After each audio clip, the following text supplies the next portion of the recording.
who's helping the Joker do this? Like this has production value. Like this Right? costs money. He even releases like a tank at one point in the Yeah, city that's like shaped like Santa Claus, and it like shoots a rocket into the sky that makes a fireworks in the shape of his face.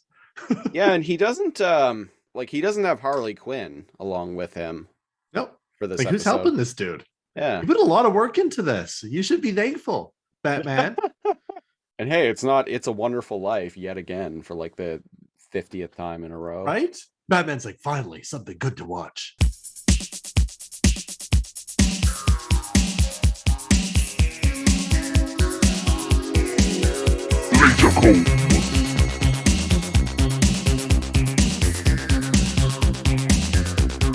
Merry Christmas, Joker Bells. Welcome back to the Laser Comb Podcast, the show where we comb through random episodes of classic TV series with a fine-tooth laser. I'm one of your hosts, Christopher Siege. And I'm NeoCal. And this week on the Laser Comb Podcast, we're kicking off our Christmas-themed month, as it is December of 2021. We're not exactly doing random episodes this month. We're still doing kind of random shows, but we're sticking with Christmas-themed episodes of various shows, as chosen by Twitter poll. And if you want to vote on those polls, follow me on Twitter. I am at Lazorcomb, LAZORCOMB. So I put up a Twitter poll last week, and what ended up winning out was Batman the Animated Series. So what we're going to be talking about this week is the second episode in production order, and according to iTunes, which is where I watched this, it is the 38th episode in broadcast order. So we got some production order versus broadcast order shenanigans going on with this show. They saved it for Christmas time, surely.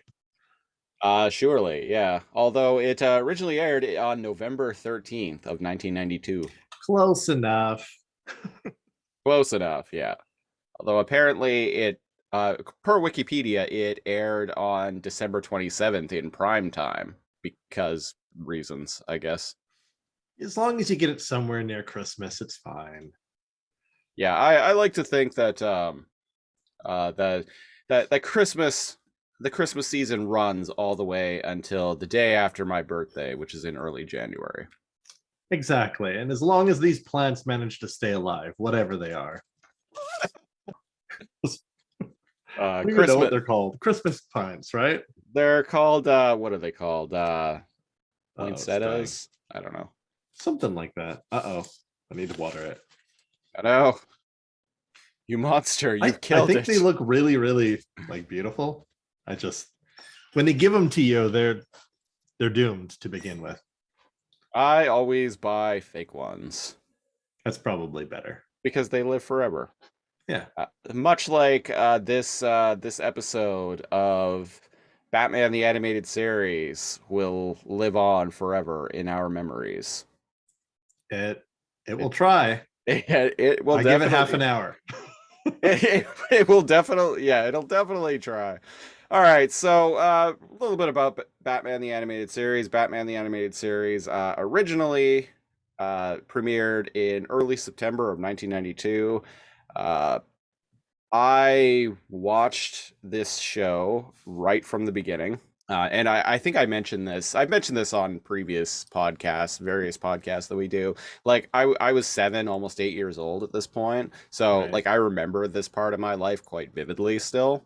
And I was quite like I really liked TV and movies, so I was quite like tuned in. So anytime I'd see like commercials for like a new show coming on that I was into, I was always like there day one to watch it. And On the hype train. On the hype train, yeah. So and much like Mighty Morphin Power Rangers, Biker Mice from Mars, and various other shows, I caught this show on the day it originally aired and watched through it for at least a year or two, I think. I was a big Batman fan. I mean, what kid wasn't in the early 90s? We had the Tim Burton Batman movies, which the second of which, Batman Returns, came out in 1992. I believe it came out in June or July. So this series followed it up pretty quickly, and indeed, the series even uses a version of the Danny Elfman Batman theme from Yeah, it's pretty the hype. first two Tim Burton films. Yeah, the music in this show overall is pretty good. Uh, there's not really much to say about it. I mean, it's Batman. It's Batman. You know what Batman is all about. Everyone knows what Batman is all about. And for the love of God, we don't need another movie that shows the death of his parents, because fucking everyone knows Batman's origin. It's so simple. Yeah, he was bit by a radioactive bat, Yeah, he was bit by a became Batman. radioactive bat, and he became Batman, and he flies around at night and drinks the blood of bad guys because he is a living vampire. Yeah, Yeah, as played by Jared Leto. exactly. Yeah, I like that you knew that. That's where I was going with that. Uh, Fucking Morbius. Never in my wildest dreams would I have ever expected a Morbius movie. No, I would have bet anything on it. I'm pretty stoked though. I really liked Morbius when I was a kid, He's reading cool, man. reading comics. Um, Also the the um, the villain of that Morbius film is a very obscure character named Hunger that only appeared in one 5-issue story arc on a comic, in a random Spider-Man comic, but I happen to have read that comic for several Oh years. wow. It was a comic called Peter Parker Spider-Man. It ran Wow. for I think like 98 issues. It originally was just called Spider-Man. It was a book that was launched by written and drawn by Todd McFarlane just before he jumped ship to Image Oh, to found Image and do Spawn. He did yeah. a short run on a Spider-Man book, and it was that one. But Cool. the story arc that introduced Hunger was much later. It was in I think he originally appeared in issue 76 or 77, and it was an arc that ran to like issue 81 or 82 or something like that. What's But the anyway, gist of Hunger? One uh sentence. What's his deal? Is he a he's vampire? bad Morbius. Yeah, okay. It- He's bad Morbius, yeah. he's bad Morbius. He's just another like living vampire just like Morbius. I was gonna say, is he a living vampire, but he bad? Yep. Yeah. Well, ladies and gentlemen, this is the Morbius podcast now. Sweet. I'm a fan. And we just talk about Morbius every single episode from here on out till the movie comes out. um but yeah, anyway, so I was reading that comic at the time, so I to me it's kind of wild, and it was a completely like throwaway, like nothing story arc that fucking no one remembers. So Right. to me it's kind of wild that the villain of that arc is in the Morbius movie. So I'm That like, is kind of obscure and wild. yeah. Which means a So whole team of what's the first part of writing? The script. the A whole screenwriter. team, screenwriting, thank you. A whole team of screenwriters were like, this is it. Hunger. Anyway, so to kick the episode off, episode opens in like a ballroom or something, and we Right. got Christmas with Joker, not Morbius. yes, Christmas with Joker, Christmas with Morbius. So so the episode opens with a on like a ballroom of sorts, and we have a bunch of prisoners who are decorating, and It's in the asylum, yeah. yeah. So they're singing Jingle Bells, and we got the Joker Batman there, smells. and he's singing Jingle Bells, Batman Smells, which I found kind of amusing because that was a thing that like people always used to sing when I was a kid. Yeah. So I'm like, huh, all right, they're leaning. I say that it's kind of amusing, but it's also kind of fucking lame, honestly. But I always thought it was lame as a kid too. yeah. So yeah, so it's And indeed the Joker is singing said lame song, and he's when he gets to the and the Joker got away. Hey, he's putting the star, although to not be offensive. So it's just a golden point. yeah. It's not a star, it's not an angel, it's yeah, so Make up your mind, is this Christmas or not? You choose an angel or a star or There's a nothing. there's a hat that I always see Elliot on Internet Today, a YouTube series that I'm a big fan of. He wears a hat oftentimes that says "War on Christmas Veteran." It's like a veteran hat, like the branding of a veteran hat, but it says "War on Christmas Veteran." I really want it, that hat. But you like Christmas. I do, yeah. I need to wear that. No, I'm a veteran of the war on Christmas. Like I am fighting the war. I am fighting those who are declaring war on Christmas. It seems like he's declaring war on Christmas. Well, I am You're that interpreting it differently. I see. this is my interpretation of it. So I still want that hat because I am a war on Christmas veteran. I am even for the video watchers. I am wearing a Christmas sweater. But it's ironic because it's your favorite holiday. Yeah, it's also a wrestling sweater. So there's a stable. They're broken up now, but a stable in they used to be in Ring of Honor, and they were one of the like OG some of the OG wrestlers in All Elite Wrestling AEW. SoCal Uncensored.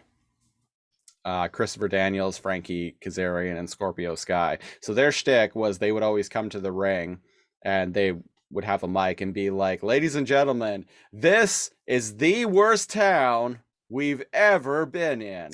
Those guys, yeah. Yeah. So they and their shirts would always say, "This is the worst town I've ever been in," and would have like a picture of like a plane on the bottom. So a couple of years ago, I saw on ProWrestlingTees.com they had a Christmas version of their shtick that says, "This is the worst holiday I've ever celebrated." So you had to get it. So I had to get it. Yeah.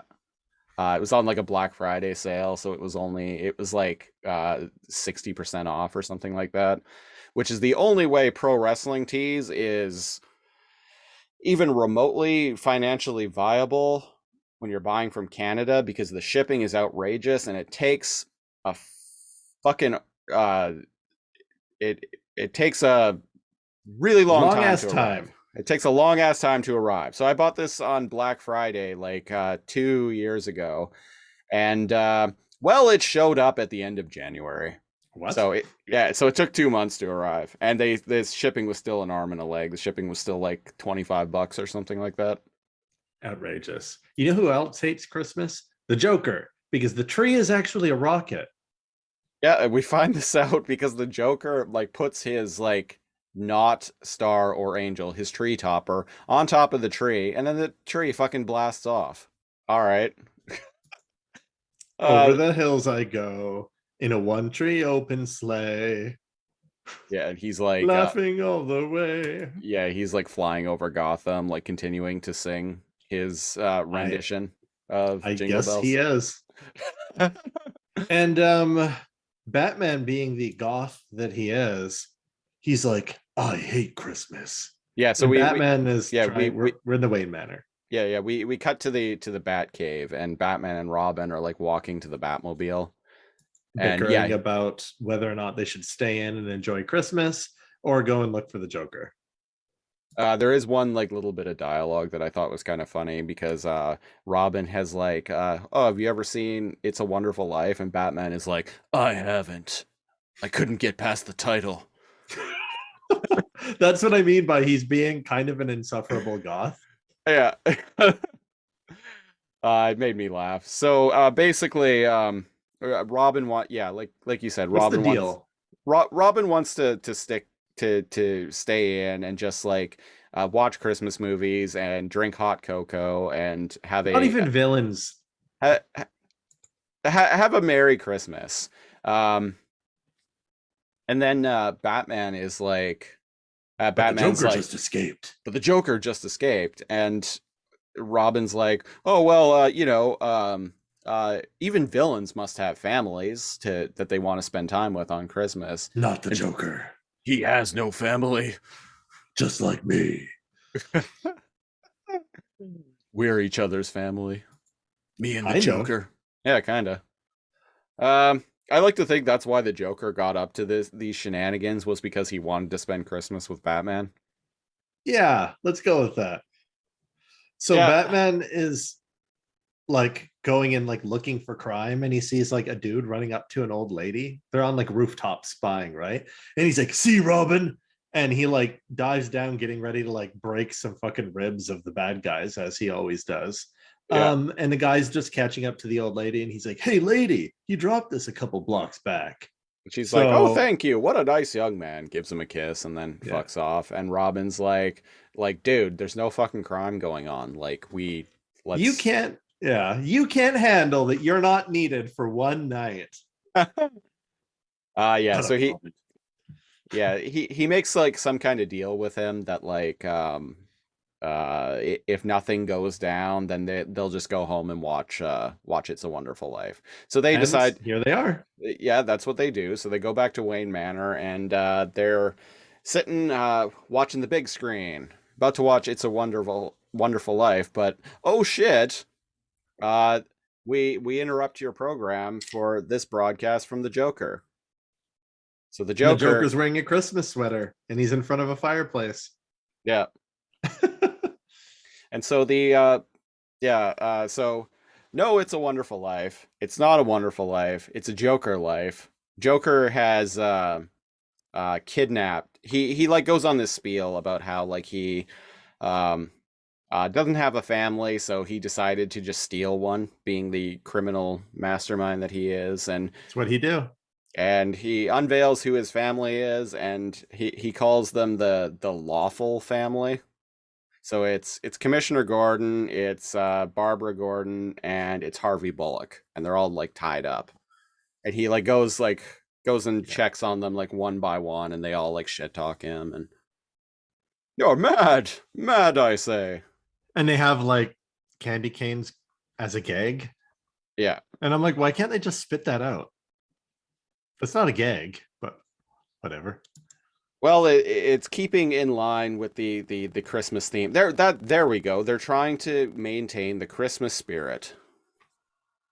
Speaking of Christmas spirit, Joker is acting like he has a Christmas special on. Yeah. He's hijacked the airwaves, right? Yeah, yeah. And the audience, it sounds like he has a live audience, but it's actually like canned laughter.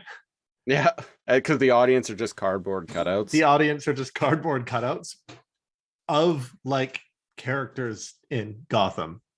Batman, Robin, um, very pouty lipped like police officers for some reason. Forgot how women were animated in this era. Yeah, so they switch back into their crime fighting. Yeah, they go down Costumes. the bat poles. They hit the instant costume change switch on the way down, and then jump in the Batmobile.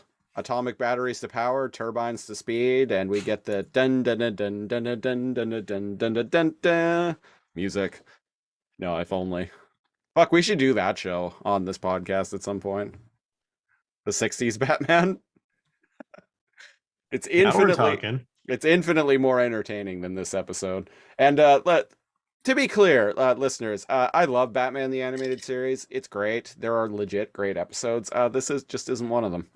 Um, Unfortunately, it doesn't even really feel Christmassy. It's going through the motions of a Christmas episode, yeah. but there's no message. That's why it doesn't really hit home for me. Yeah, and It's just I the Joker being Joker with a Christmas like with skin. Christmas window dressing, yeah. There, thank you. The There fact you that it's go. Christmas isn't terribly integral to the plot at all. No, I mean, you could just swap out "It's a Wonderful Life" for Robin just wanting to watch like Dirty Harry or something. right. You could. This seems like a normal episode with with Christmas frosting. With a can of that like canned Christmas snow, just spray it all over it. Yeah. So Oh, what's happening here on the TV show? oh, I was wrong. The third this the one of the hostages isn't Barbara Gordon. It is someone named Summer Gleason. Oh, Um, I have no idea who summer, I, summer. I have That no sounds idea who that familiar. is. We're going in, folks.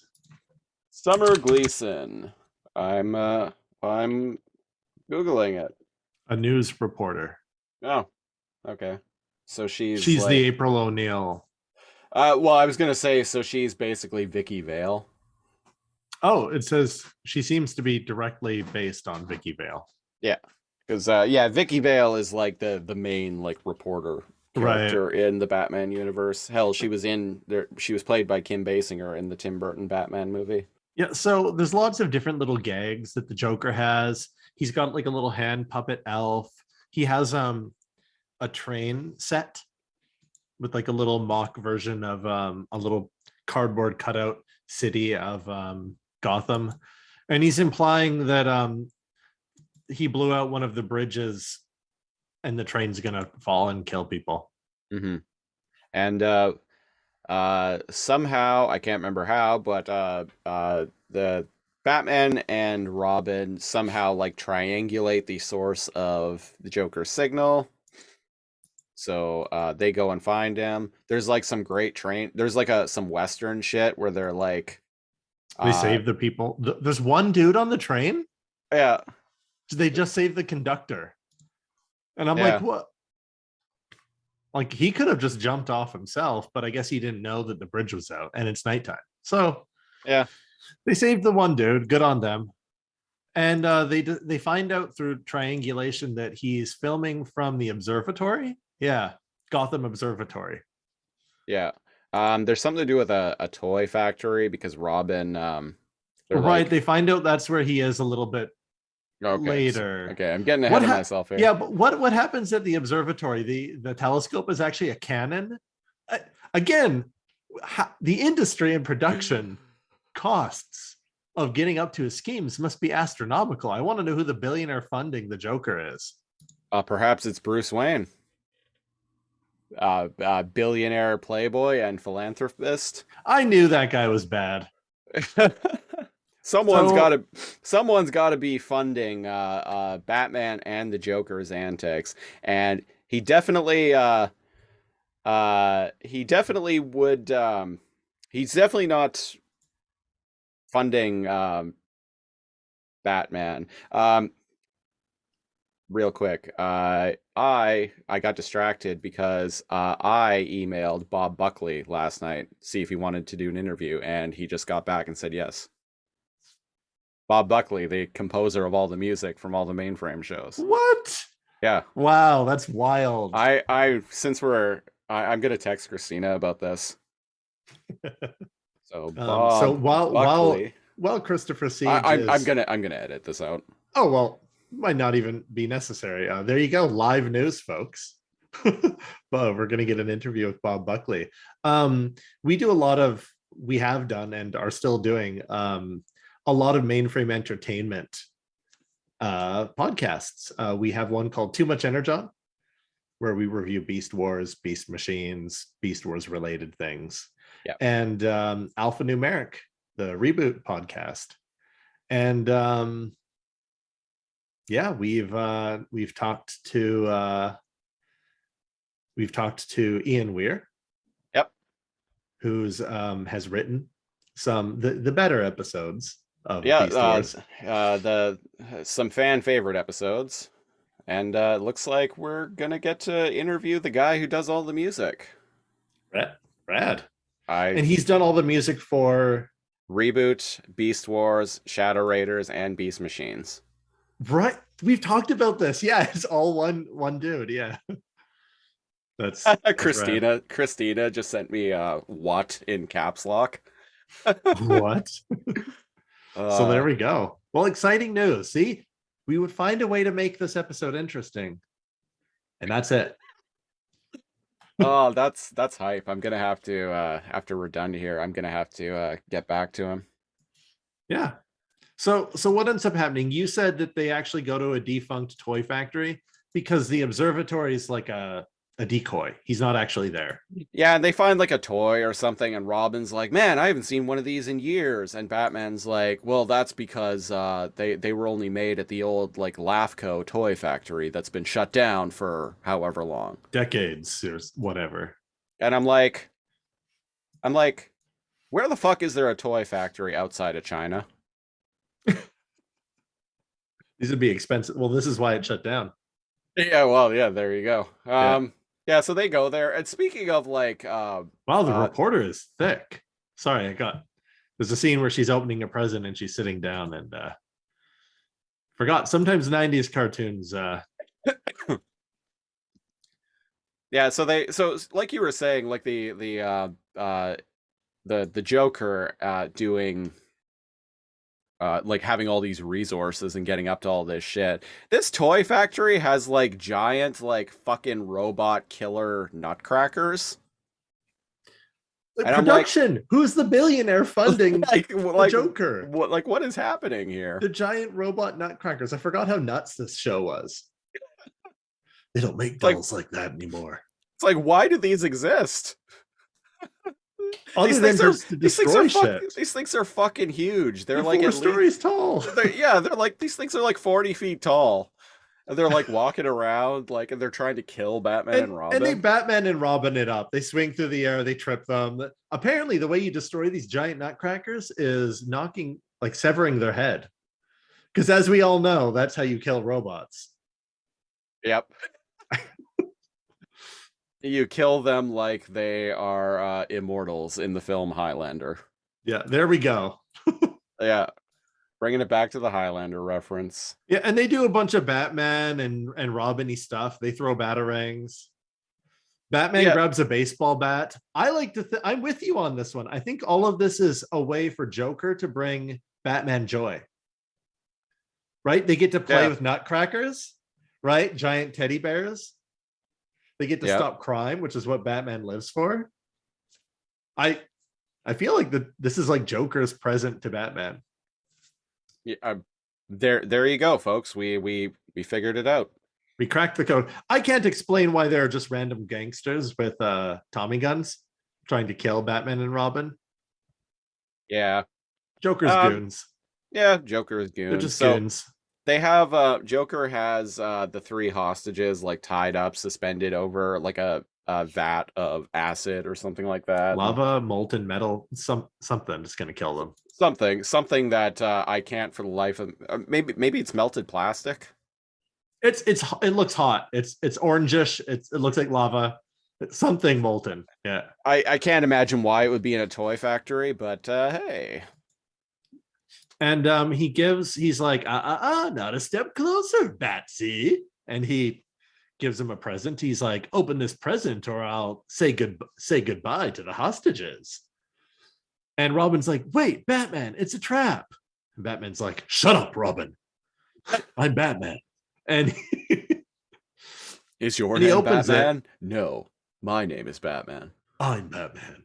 And he opens it and he gets a pie to the face. It's just like whipped cream or shaving cream or something. And the Joker has quite the laugh. I was expecting poison gas, but this is a children's program, damn it. Yeah. So it's just pie to the face, which makes me again think that I was going to say that he wasn't going to actually hurt anybody, but he cuts the rope and the 3 hostages fall into or are beginning to fall into the liquid hot magma, whatever it is. And Batman, just defying the laws of physics, jumps and manages to grab all 3 and bring them to the other side. Yes, very much defying the laws of physics, because that's not how how angular momentum works, man. He wouldn't he definitely wouldn't have just fallen into the vat with them. Yeah. What we don't know is that the bat suit is 1,800 pounds. Yeah, that's why he looks like in the Batman Arkham games. That's why he looks so beefy. He's actually not beefy. It's just he's in a small mech suit. Yeah. Also, why if you knock him in the water, he just sinks. Yeah. He's probably got a gadget to help him breathe, though, so it doesn't matter. Yeah, Batman can't fucking swim in those games. It's so stupid. Yeah, thank you. Yeah, that's why it's like, I guess he just dies. You can't win them all. Maybe he was so busy training as a ninja that he never learned how to swim. Mm-hmm. Can Batman swim, folks? Let us know in the comments. Probably. Probably. So yeah, I like how the Joker gets away. He grabs a hold of Joker, and the Joker's like, "Nice try, Batsy." And he like wriggles out of a jacket, and he's wearing a jacket that's his Christmas sweater that's just like the Christmas sweater that underneath. he wiggles out of, including his gloves. hands. Yeah. So the whole time he's been filming this and breaking the fourth wall, talking to the audience of Gotham, which is also the audience, us. Yeah. He's been wearing these fake hands and like a second sweater over top. That's very Jokerish. I like that. Yeah, it's pretty funny. So Joker like runs away and like runs up the stairs like Steps onto on a the skate. Oh, I was gonna onto this like platform that's above the vat of like molten lava, and he just steps on a roller skate and slips and falls over the edge and starts to fall into the vat of acid or whatever. And when I was watching this, I was like, man, the Joker's got to be thinking, oh shit, not again. You'll Perhaps- never catch me, Batsy. Perhaps. Perhaps I'll come out of this even more jokery. That's what I was wondering. I was like, is he rats, not again. But no, he doesn't land in this vat. Batman catches him, and he goes back to Arkham, and Batman, Bruce and Bruce like, Wayne, Merry Christmas, Joker. And then he like fake drops him. Did you catch that? He like lowers him down a little bit closer just to fuck with him. Back at Wayne Manor, Bruce Wayne and Dick Grayson are watching It's a Wonderful Life, and Alfred comes in and brings them drinks, and he's like, "Oh, Mr. Wayne, it's such a good thing that Commissioner Gordon loaned you that recording of It's a Wonderful Life." Yeah, because there's nowhere else to. For Bruce there's Wayne. nowhere. There's no Blockbuster isn't open in Gotham City at this time. Yeah, they're closed on Christmas Eve or whatever. Yeah, it's past midnight. Because what was the whole point of it was if he didn't save them by midnight, he would kill the hostages. Yeah. And Dick Grayson says something like, "Man, it really is a wonderful life," or something like that. And Bruce is just like, sometimes, or whatever. Something to that effect. I know you are, but what am I? He's I forgot how much of a goth he was. Just like, happiness is for the weak. Robin, we have to go find Joker. Well, have you seen the Lego Batman movie?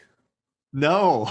I haven't seen all of it, but it's good though. I've seen bits and pieces of it, and Batman in that movie is very much like over the top, like insufferable about how like bleak, about his bleakness and darkness and all of that. He's, yeah.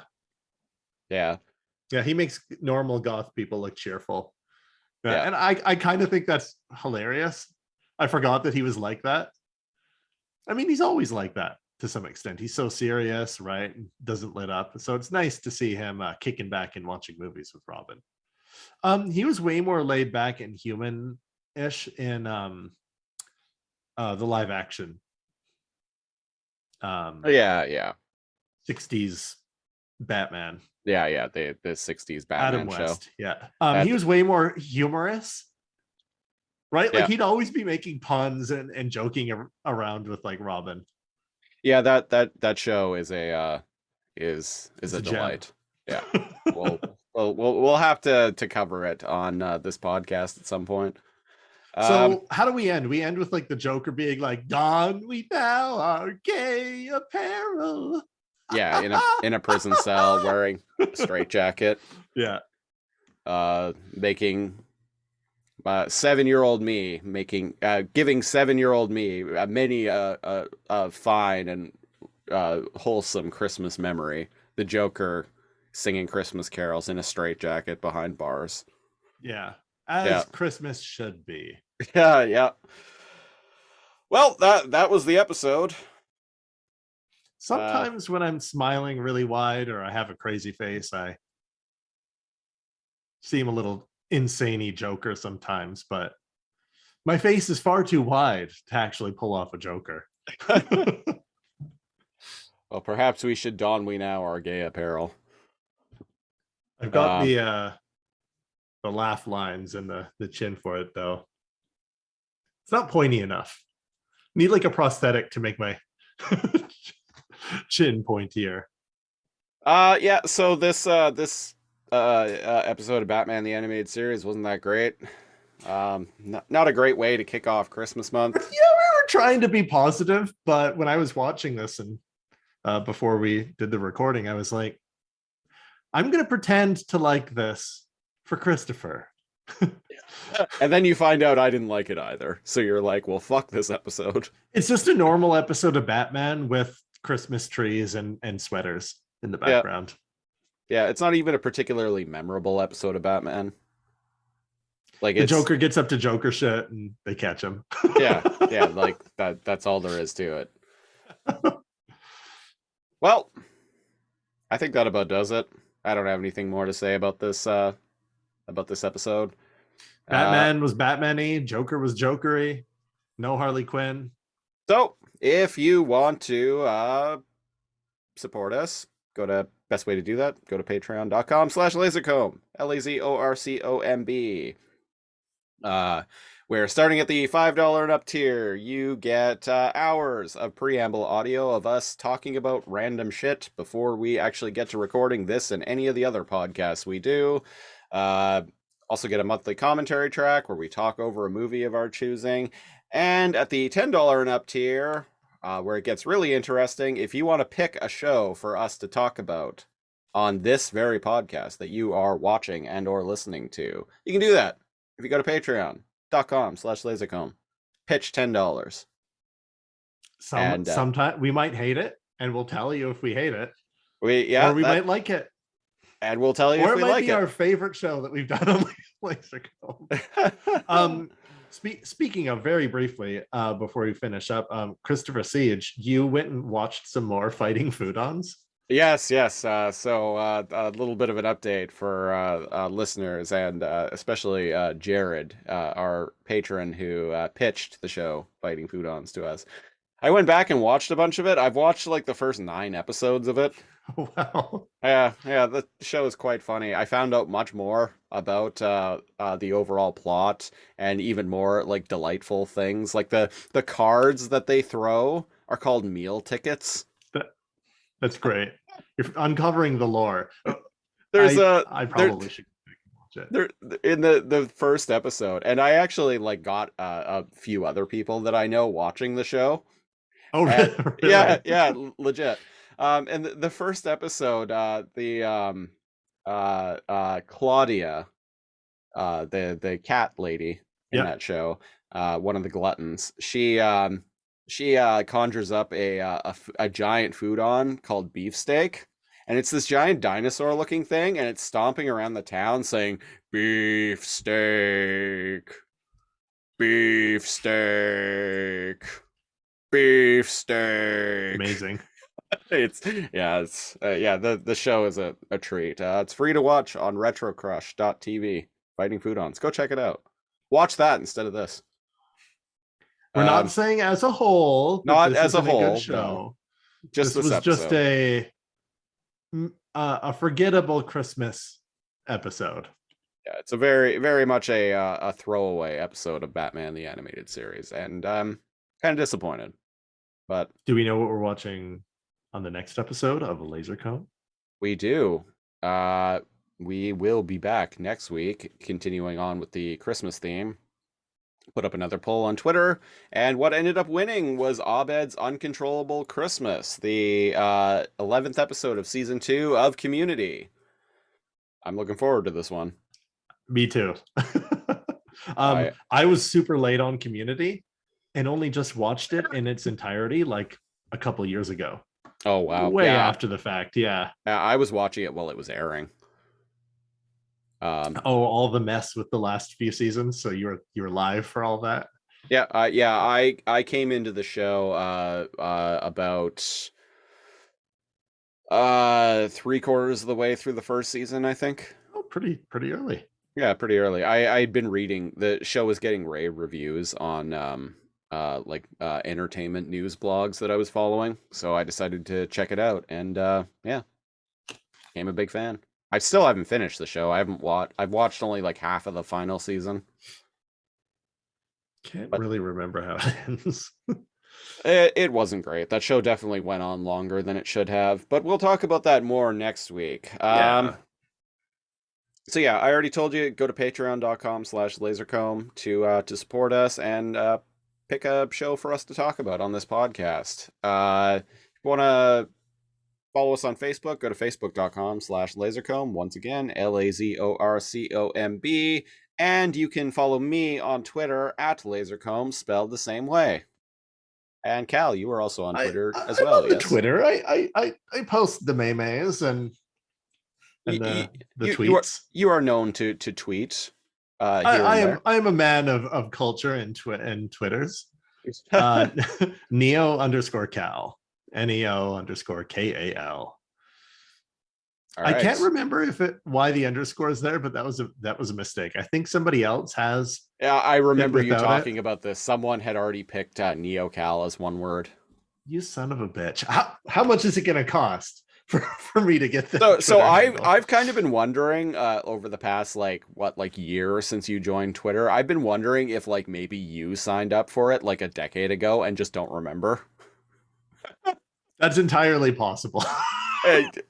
Right? I ran into that myself with a not a social media site, but another website. It was like, oh, you already have an account under this email address, and I'm like, wait, what? I don't remember ever signing up for that, but apparently I did. Anyway, I think that about does it. I've been one of your hosts, Christopher Siege, and I'm NeoCal. And until next week, Merry Christmas. Merry Christmas. And Batman smells. Bye-bye. Bye.